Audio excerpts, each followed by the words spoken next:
होश हो जाओ, शुरू हो गया तमाशा। अब देखना कल सुबह लोग नीचे दरिया बिछाकर बैठे होंगे, तुम्हारी बेटी की बदकिरदारी के नाम के चढ़े पड़ रहे होंगे।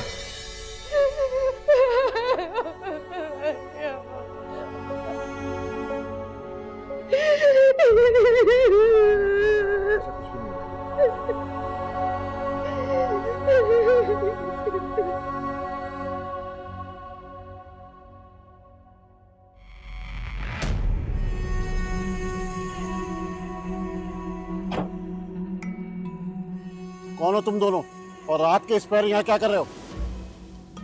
सर जी मुझे तो लगता है गाहक ढूंढ रहे हैं दोनों। तो ये धंधा करने वाले हैं, एक मैडम और दूसरा उसका साथी। अरे सर ऐसा कुछ नहीं है, आप गलत समझ रहे हैं। अच्छा, तो रात के इस पैर क्या दुनिया को सुधारने के मिशन पे निकले हो?